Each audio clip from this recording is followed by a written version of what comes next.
Albert Einstein once said, everybody's a genius, but if you judge a fish by its ability to climb a tree, it will live its whole life believing that it is stupid. Ladies and gentlemen of the jury, today on trial we have modern day schooling. Glad you could come. Not only does he make fish climb trees, but also makes them climb down and do a 10-mile run. Tell me, school, are you proud of the things you've done? Turning millions of people into robots, do you find that fun? Do you realize how many kids relate to that fish? Swimming upstream in class, never finding their gifts, thinking they are stupid, believing they are useless? Well, the time has come, no more excuses. I call school to the stand and accuse him of killing creativity, individuality, and being intellectually abusive. He's an ancient institution that has outlived his usage. So, Your Honor, this concludes my opening statement, and if I may present the evidence of my case, I will prove it. Proceed. Exhibit A. Here's a modern day phone. Recognize it? Here's a phone from 150 years ago. Big difference, right? Stay with me. Here's a car from today, and here's a car from 150 years ago. Big difference, right? Well, get this. Here's a classroom of today, and here's a class we used 150 years ago. Now ain't that a shame? In literally more than a century, nothing has changed. Yet you claim to prepare students for the future? But with evidence like that, I must ask, do you prepare students for the future or the past? I did a background check on you and let the record show that you were made to train people to work in factories, which explains why you put students in straight rows, nice and neat, tell them sit still, raise your hand if you want to speak, give them a short break to eat, and for 8 hours a day tell them what to think. Oh, and make them compete to get an A letter which determines product quality, hence grade A of meat. I get it. Back then, times were different. We all have a past. I myself am no Gandhi. But today, we don't need to make robot zombies. The world has progressed. And now we need people who think creatively, innovatively, critically, independently, with the ability to connect. See, every scientist will tell you that no two brains are the same.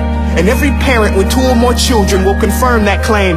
So please explain why you treat students like cookie cutter frames or snapback hats, giving them this one-size-fits-all crap. Watch your language. Sorry, Your Honor, but if a doctor prescribed the exact same medicine to all of his patients, the results will be tragic. So many people will get sick, yet when it comes to school, this is exactly what happens. This educational malpractice, where one teacher stands in front of 20 kids, each one having different strengths, different needs, different gifts, different dreams, and you teach the same thing the same way? That's horrific. Ladies and gentlemen, the defendant should not be acquitted. This may be one of the worst criminal offenses ever to be committed. And let's mention the way you treat your employees. Objection. Overruled. I want to hear this. It's a shame. I mean, teachers have the most important job on the planet, yet they're underpaid? No wonder so many students are short-changed. Let's be honest. Teachers should earn just as much as doctors, because a doctor can do heart surgery and save the life of a kid. But a great teacher can reach the heart of that kid and allow him to truly live. See, teachers are heroes that often get blamed, but they're not the problem. They work in a system without many options or rights. Curriculums are created by policymakers, most of which have never taught a day in their life. Just obsessed with standardized tests. They think bubbling in a multiple choice question will determine success. That's outlandish. In fact, these tests are too cruel to be used and should be abandoned, but don't take my word for it.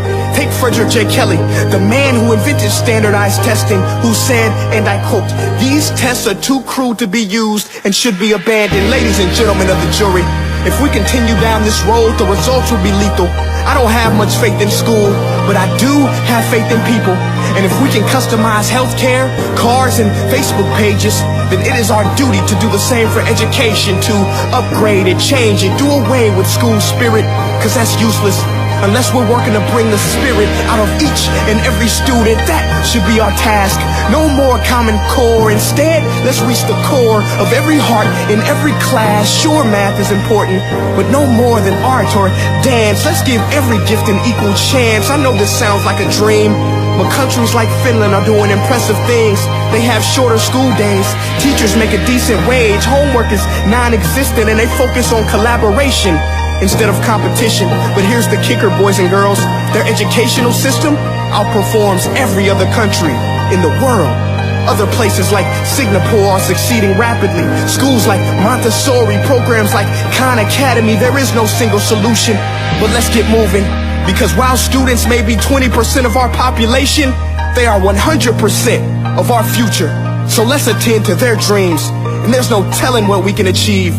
This is a world in which I believe, a world where fish are no longer forced to climb trees. I'll rest my case.